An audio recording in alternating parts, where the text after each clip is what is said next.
আজকের গল্পটি শুনলে তোমাদের দাঁড়িয়ে যাবে, তাই গল্পটি শোনার আগে অবশ্যই হেডফোন ব্যবহার করো। সাবিহা ওরফে সাবি আমার চাচাতো বোনের মেয়ে। আমার চেয়ে 8 মাস 4 দিনের বড়, কিন্তু একসাথেই এসএসসি দিয়েছি। ছোটবেলা থেকে দেখে আসছি। খুব দুষ্ট ছিল আগে। 3 বছর আগে শাফি মামার বিয়ের সময়ও দেখেছি। সেবার কেমন দূরে দূরে ছিল। আমার খুব ইচ্ছা ছিল ওর হাত ধরব, সেটা আর হয়ে ওঠেনি। অনুষ্ঠানের সময় অনেকবার তাকিয়েছি আর চোখে। কেমন একটা অনুভূতি হতো সাবিও আর চোখে আমাকে দেখছে। এবার বলি তাহলে। ছুটিতে গেলাম নানা বাড়ি। কলিং বেল শুনে দরজা খুলে ধক করে উঠল বুকটা। এই তো সেই মুখ। বৈরাগী তো ভুল বলেনি। আমাকে দেখে সেও থমকে গিয়েছে। বড় বড় চোখ মেলে কয়েক মুহূর্তের চেয়ে বেশি একটানা চেয়েছিল। তারপর কিছু না বলে দুদ্দাট করে ভেতরে চলে গেল। 1 মিনিটের মধ্যে আবার সেভাবে দৌড়ে বের হয়ে গেল। সাবি এখনো সেরকমই আছে। 3-4 বছর আগেও ফড়িংয়ের মতো দৌড়াদৌড়ি করে বেড়াত। লম্বা হয়ে শুকিয়ে গেছে আর চুল রেখেছে মাথা ভর্তি। তবে নানা বাড়িতে অবশ্য আরও একটা ইনফ্লুয়েন্স ছিল। শাফি মামার বিয়ের সময় 3 বছর আগে আমার মাথা ঘুরিয়ে দিয়েছিল। নানার দূরসম্পর্কের নাতনি মর্জিনাপু। নানার বাসায় থেকেই পড়াশোনা করেছে, মাঝে 1 বছর বিয়ে হয়ে খুলনাতে ছিল। সংক্ষিপ্ত ডিভোর্স নিয়ে আবার নানার বাসায়। কি যেন একটা ভোকেশনাল কোর্স করছে। গতদিন 3 দিন খুব অদ্ভুত যাচ্ছে ওনার সাথে। আমি লজ্জা পাচ্ছি, মর্জিনাপুও পাচ্ছে। অন্তত আবার তাই ধারণা। উনি আমাকে দেখলে মুখ ঘুরিয়ে হাসে, কিন্তু কিছু বলছে না। পাশ দিয়ে যখন হেঁটে যায় মনে হয় যে তোল হয়ে যাচ্ছে। এর ওপর সাবি যোগ হয়ে পুরো ধরাশায়ী হয়ে গেলাম। ওর দৌড়ে যাওয়াটা রিওয়াইন্ড করতে করতে ধপাস করে বসে পড়লাম সোফায়। আমাকে একটু শান্তভাবে শর্ট আউট করতে হবে। যশোরের ষষ্ঠীতলায় নানাদের 4 ভাইয়ের বাড়ি, 60 বা 70-এর দশকের বাড়ি, একটু পুরনো সে অর্থে। সাবিরা থাকে পাশেরটায়। দিন গড়িয়ে খুব উতলা হয়ে গেলাম। রাতে বারান্দায় গিয়ে ওদের জানালার দিকে অনেক তাকিয়েছিলাম। পর্দা নামানো, কিন্তু এগুলো কোনটার ওপাশে যে সে আছে নিশ্চিত। রাতে শুয়ে শুয়ে সাবিকে নিয়ে ভাবলাম, মর্জিনাপুকে নিয়েও ভাবলাম। আমার একটা অদ্ভুত আচরণ ছিল, আরও অনেক ছোটবেলা থেকেই। এটা শুধু তখন না, এখন 26-এ এসেও কখনো কোনো গার্লফ্রেন্ডকে নিয়ে চিন্তা করিনি। বাস্তবে ঘটনা হয়তো হয়েছে, তবে মনে মনে ওদেরকে এতটা রেসপেক্ট করতাম। ওদের এরকম চিন্তা মাথায় আসত না। আবার কাউকে কাউকে নিয়ে শুধু চিন্তাই করে গেছি। তাদের জন্য কখনো টান তৈরি হয়নি। এই শেষের গ্রুপের ছবিটাই মনে ভাসত। ওই দিন রাতে আবিষ্কার করলাম, সাবি এবং মর্জিনাপু আমার মগজের এই 2 আলাদা পার্টিশনে পড়ে গেছে। সকালে শাফি মামার সাথে বাজার থেকে আসছি। সাবিদের বাসার সামনে শিরিন আন্টি আমাকে দেখে বললেন, এ কি তানিম না? কবে এসেছ? আমি কাচুমাচু করে বললাম, গত শুক্রবার এসেছি। বলো কি, একবারও তো দেখা করলে না, আর তুমি এসেছ কেউ তো বলেনি। শাফি মামা বললেন, তানিম তুই কি কারো সাথে দেখা করিসনি? শিরিন আন্টি সাবির মা, আমার সমবয়সী। উনি বললেনে দুপুরে ওনাদের ওখানে খেতে হবে। তার মানে সাবি আমাকে দেখেও বাসায় বলেনি। স্টেইনস, কে জানে, হয়তো এটাই স্বাভাবিক। দুপুরে মর্জিনাপুর সাথে সাবিদের বাসায় এলাম। ড্রয়িং রুমে সাবির নানা আর ওর ছোট মামার অসংখ্য ছবি। সাবির নানা 71-এ মারা গিয়েছেন। এই এলাকায় বিহারিদের নিয়ে পাকিস্তানিরা যখন রেড চালিয়েছিল, তখন ওই নানা আর তার ছোট ছেলেকে পাকিস্তানিরা ধরে নিয়ে যায়। ওনার বড় ছেলে ছিল লোকাল আওয়ামী লীগের নেতা। রেইডের সময় উনি ভারতের মুক্তিবাহিনীর ট্রেনিং এ ছিলেন। ওনাকে না পেয়ে বাবা আর ছোট ভাইকে নিয়ে যায় বিহারিদের রাজাকার বাহিনী। ছোট ছেলের শরীর পাওয়া গেলেও নানার মৃতদেহ কখনো উদ্ধার হয়নি। টর্চার করে কি আর রেখেছে? হয়তো কোনো গণকবরে ফেলে দিয়েছে। সাবিদের বাসা সেই নানা আর তার ছোট ছেলের ছবিতে ভরিয়ে রাখা। ছবিগুলো দেখতে দেখতে মনটা খুব অশান্ত হয়ে গেল। ছোটবেলা থেকেই একটা জেদ চেপে যায় ভেতরে। এই রাজাকারগুলো এখনো বহাল তবিয়তে আছে। এত লক্ষ মানুষ খুন করে শাস্তি তো দূরের কথা, এদের পৃষ্ঠপোষক দল বিএনপির ছত্রছায়ায় এরাই দেশের ক্ষমতায়। শেলফের উপরে সাবি আর স্বামীর ছবি দেখে একটু ভালো বোধ করছিলাম। একটু বেশি সময় মনে হয় দাঁড়িয়েছিলাম। কে একজন ছোট করে কাশি দিল পিছনে। আমি ঘুরে তাকাতে সে মুখটা বাঁকিয়ে ঘরের ভেতর চলে গেল। সেই মুখ, সেই মেয়ে। আজকে চুলে একটা সাদা ব্যান্ড পড়েছে। মেয়েদের চোখের ভাষা বুঝতে আমার অনেক বছর লেগে গিয়েছিল। 15 বছর বয়সে পাঠোদ্ধার থাক দূরের কথা, প্রোটোকলটাই বুঝতাম না। খাবার টেবিলে শিরিন আন্টি বললেন, সাবি তুই নামের চাচার বাসায় গিয়েছিলি, তানিমকে দেখিসনি? দেখেছি, বলতে ভুলে গিয়েছিলাম। মর্জিন আপু বলল, তোমাদের মধ্যে কোনো ঝগড়া চলছে নাকি? শিরিন আন্টি বললেন, এ বয়সেই যদি কথা না বলিস, আর 5 বছর পর তো দেখলে চিনতেও পারবি না। আত্মীয় স্বজন ছাড়া এই দুনিয়ায় তোদেরকে কে দেখবে বল? ওনাদের চাপাচাপিতে মুচকি হেসে কথা বললাম আমরা। মর্জিন আপু সাবিকে টেনে আমাদের বাসায় নিয়ে এলো। পুরো সন্ধ্যাটা একসাথে টিভি দেখলাম, কথাও বলেছি। আমি এই পরিস্থিতির সাথে পরিচিত নই। সাবি আর মর্জিন আপু একসাথে, কেমন একটা মাতাল করা পাচ্ছিলাম। সব মেয়েদের কাছ থেকেই পাই, কিন্তু ওদের দুজনের যুগপৎ শক্তিশালী, অথচ ভিন্ন স্মেল ভেতরটা ভেঙে চুড়ে দিচ্ছিল। পিচ্চি স্বামী এসে বলল, আপু তোমার কথা আমাকে বলেছে। কি বলেছে? বেশি কিছু বলেনি, তুমি এসেছো সেটা বলেছে, আম্মুকে বলতে নিষেধ করেছিল। তাই নাকি? আমি সাবিকে তাকিয়ে দেখলাম। ও মাঝে মাঝে আর চোখে তাকায়, আমি যে তাকিয়ে আছি সেটা টের পেয়ে খুব সাবধানে ঠোঁটের কোণায় এক চিলতে হেসে নেয়। এক নাগাড়ে ও আর মর্জিনাপু কথা বলে যাচ্ছিল। আমার কেন যেন সন্দেহ হচ্ছিল মর্জিনাপু সবই টের পাচ্ছে, এমনকি এই স্বামীটাও পেতে পারে। পোলাপানকে আন্ডার এস্টিমেট করার সুযোগ নেই। রাতে খাবার খেতে গিয়ে মর্জিনাপু একটা কাণ্ড করে বসল। আমি খেয়ে বেসিনে মুখ ধুচ্ছিলাম, মর্জিনাপু পাশ দিয়ে যাওয়ার সময় পেছনটা টিপে গেল। আগের বারও ও এভাবে শুরু করেছিল, সেটা অন্য একটা লেখায় লিখেছি। ওনার পেয়ে বুকটা ছলাৎ করে উঠল। আমি থতমত খেয়ে তাকিয়েছি, ও চুপ থাকতে বলল। শুতে এলাম গেস্ট রুমে। এই রুমটা নিচতলায়। উপরে নানা নানি, মামা মামি আর মর্জিনাপু থাকে। সারাদিনের সবকিছু এমনিতে ওলট পাল্ট হয়ে আছে, আর এইমাত্র মর্জিনাপুর কাণ্ডে আরও ভড়কে গেছি। এবার নানা বাড়িতে টেনশনে মরেই যাব। সব আলোটালো বন্ধ হয়ে সুনসান নীরবতা। যশোর মফস্বল শহর। রাত 10টা-11টাতে সব লোকজন ঘুমে। তন্দ্রামতো এসেছে, হালকা ধাক্কা খেয়ে চোখ মেলে দেখি অন্ধকারে মর্জিনাপুর অবয়ব। ফিসফিস করে বলল, একটু পাশে সরে যাও, তোমার পাশে শোব। আমার হাত পা কাঁপুনি শুরু হয়েছে তখন। এসব হলে সারা জীবন আমার শীত করে। আমাকে ঠেলে দিয়ে মর্জিনাপু পাশে শুয়ে পড়ল। চাই। কতখানি চাও?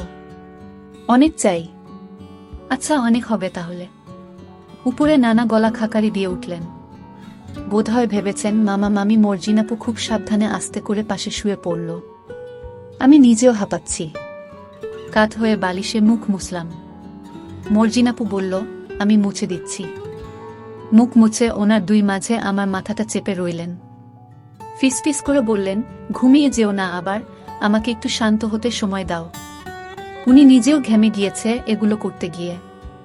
আমি ভয় পাচ্ছিলাম নানা ভাই না আবার নিচে চলে আসে। একটু ঝিমুনি পেয়েছে। মর্জিনাপু মাথা ঝাঁকিয়ে বললেন, ঘুমিয়ে গেলে নাকি তানিম? আমি কষ্ট করে চোখ মেলে বললাম, না, জেগেই আছি। উনি আমাকে চিৎ করে প্রায় নরম হয়ে যাওয়া হাতের মধ্যে তুলে নিলেন। আমি ফিসফিসিয়ে বললাম, আমি কি দেব? না, দরকার নেই, খাটের শব্দ হবে। চোখ বুজে আনন্দের গভীরে ঢুকে গেলাম আমি।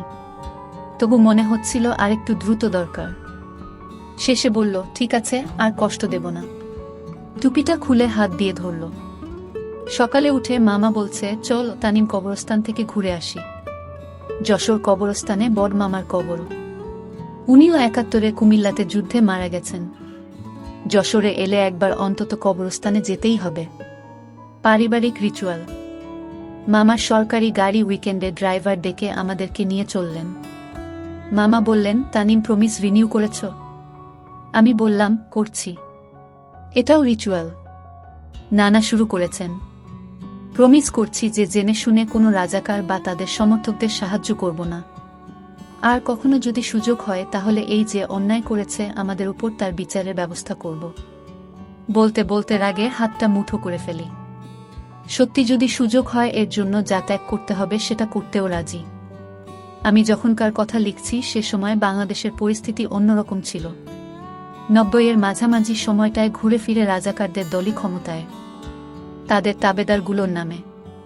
ফিরতে ফিরতে মামা বললেন, গানস অফ নাভারন দেখেছিস তানিম? না তো। মনিহারে এসেছে, চল দেখে আসি। যাও যায়। সামি সাবি তোমরা যাবে? আম্মু যদি রাগ করে? আম্মু কিছু বলবে না, শিরিন আপাকে আমি ম্যানেজ করব।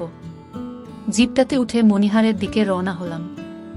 মনটা বিক্ষিপ্ত হয়েছিল কবরস্থানে বসে। সাবি এক দৃষ্টিতে বাইরে দেখছে, অন্যমনস্ক হয়ে ওর মুখ গাল দেখে যাচ্ছিলাম। সাবি তাকাতেই মুখ ঘুরিয়ে নিলাম আমি। বেশ কয়েকবার এরকম হলো। মামা টিকিট কাটছে, সাবি এক ফাঁকে কাছে এসে বলল, এত তাকাও কেন? কখন? ও মাথা ঝাঁকিয়ে সামনে চলে গেল। হকচকিয়ে গিয়ে মিথ্যে বলে ফেললাম। সত্যটা বললে ভালো হতো। অবশ্য মুখ দিয়ে বেরোবে না। গানস অফ নাভারনের পুরো সময়টা অন্ধকারে সাবিকে যে কতবার দেখলাম। ও ভুলেও মাথা নাড়ায় না। বলে বসেই ঠিক করলাম, ওকে কিছু একটা বলতে হবে। না হলে সেই ছেলেটা যাকে ওইদিন সাবির সাথে কথা বলতে দেখেছি, খুব সম্ভব ওদের স্কুলে উপরের ক্লাসে পড়ত, ওই দখল করে নেবে সাবিকে। কে জানে, ওকে হয়তো রাজাকারের পোলা। সেটা হলে মোরাল ডিউটি সাবিকে উদ্ধার করা। অনেকবার আওড়ে নিলাম, কি বলবো। গাড়িতে সবার কান এড়িয়ে বলাটা সহজ হবে না। ওঠা বা নামার সুযোগে বলতে হবে। সিঁড়িতে নামতে নামতে ভিড়ের মধ্যে বললাম, এই, তুমি না জানতে চাও কেন তাকাই? কি? শুনতে পারছি না, জোরে বলো। তোমাকে ভালোবাসি। কি? ভালো মতো বলো, বুঝতে পারছি না। আমি আর কিছু বললাম না। না বুঝলে নেই।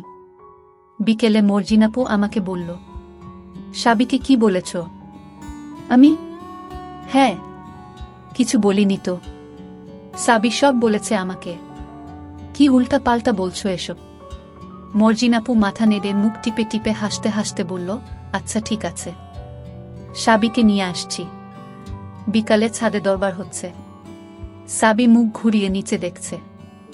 মর্জিনাপু বলল, তানিম সত্যি করে বলো, কি বলেছ ওকে? যদি কিছু বলেও থাকি সেটা খারাপ কিছু বলিনি। ও তাই নাকি? কি বলেছ শুনি।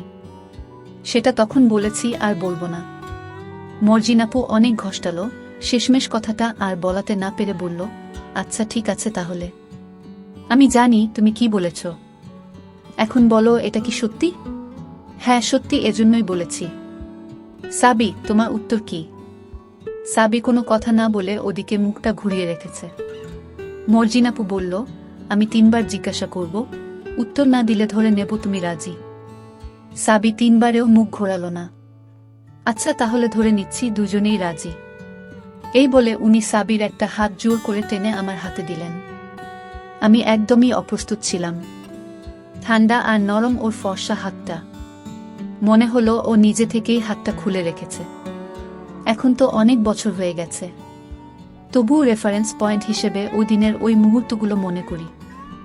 সাবি ছাড়িয়ে নেয়ার কোনো চেষ্টাই করল না। মর্জিনাপু ওকে জোর করে ঘুরিয়ে দিল। ওর মুখে অদ্ভুত হাসি, খুব কষ্ট করে চেপে রেখেছে। বলল, কি কথা বলো তানিমের সাথে। কি বলবো? কি বলবো মানে, বলার কিছু নেই। ওর চোখের দিকে তাকিয়েছিলাম। সেই বড় বড় চোখ। হয়তো এটাই সেই সাজের বৈরাগীর ভালোবাসা। ভুল বলেনি তাহলে। অনেক হাসাহাসি হলো। ছাদ থেকে পাশের পুকুরে ঢিল ছুড়লাম সন্ধ্যা পর্যন্ত। দুপুরে কলেজ থেকে এসে প্রতিদিন মর্জিনাপু গিয়ে সাবিকে নিয়ে আসে। স্বামী সহ ছোট ছোট কয়েকটা বাচ্চাও আসে। এর মধ্যে সাবির হাত ধরেছি অনেকবার। মাথাটা গরম হয়ে যায়। দুজনের ইন্টেন্স গ্র্যাভিটি পুলে থেতলে যাওয়ার মতো অবস্থা। নানা এসে বললেন, মনিরামপুর যাচ্ছি, তানিম যাবে নাকি? মনিরামপুর নানাদের আসল বাড়ি। নানা কয়েক সপ্তাহ পর পর যায়। এবার যাচ্ছে পুকুরের মাছ ধরে বিক্রি করতে। আমার যাওয়ার মন নেই। সাবিকে ছেড়ে দূরে যেতে মন চাইছে না। বললাম, না থাক, একা একা গিয়ে কি করব? শুনে নানি বলছে সাবি গেলে হবে। আমি হেসে বললাম, জানি না।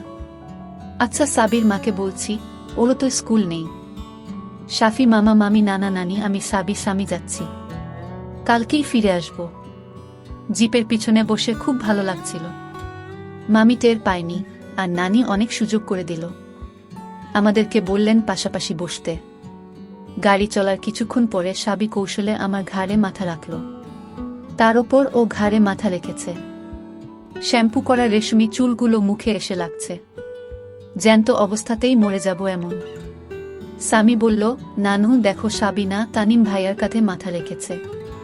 সাবি তো তড়াক করে মাথা তুলে ফেলল। নানি বলল, রেখেছে রাখুক না। আমরা মুখ চাওয়া চাওয়াই করে হেসে ফেললাম। স্রেফ লোকজনের জন্য হয়ে উঠছে না। বাংলাদেশের গ্রামগুলো এখন ফাঁকা। লোকজন সব শহরে, বিশেষ করে ঢাকায়। নানা বাড়িতে ঢোকার মুখে গণব্বরে অযত্নে পড়ে থাকা স্তম্ভ। সামনে এসে সবাই দাঁড়ালাম। এই গ্রামের শখানেক লোকের লাশ এখানে রাজাকাররা কবর দিয়ে রেখেছিল। এদের কমান্ডার মেহের জল্লাদ এখনও এলাকায় বহাল তবিয়তেই আছে। খালেক মোল্লা, মেহের জল্লাদ সহ অনেকে ৭১-এর পরে গা ঢাকা দিয়েছিল। পরে ৭৫-এর পট পরিবর্তনে রাজাকারদের জন্য সুবিধাজনক সরকার ক্ষমতায় এসে এদেরকে আবার প্রতিষ্ঠা দিয়ে দিয়েছে। সরকারি পৃষ্ঠপোষকতায় এদের ভয়ে মুক্তিযোদ্ধারাই বরং পলাতক। চুপচাপ হেঁটে নানা বাড়িতে গিয়ে ঢুকলাম। মর্জিনাপু আসেনি। একটু ভারমুক্ত বোধ করছি। আমার কেন যেন মনে হয় সাবির সাথে আমার অ্যাফেয়ার হয়ে যাওয়ায় মর্জিনাপু খুব সূক্ষ্ম একটা কষ্ট পেয়েছে, যদিও উনি মুখে বুঝতে দেয় না। সারাদিনই দুজনে একসাথে ঘুরে বেড়ালাম। নানা নানি মামা মামি দেখেও দেখছে না। দুজনে হাত ধরি, সে সুযোগ হলো সন্ধ্যায়। পেছনের ঘরে অন্ধকারে সাবি আমার মুখে চুল মেখে ঘাড়ে মাথা দিয়ে রইল।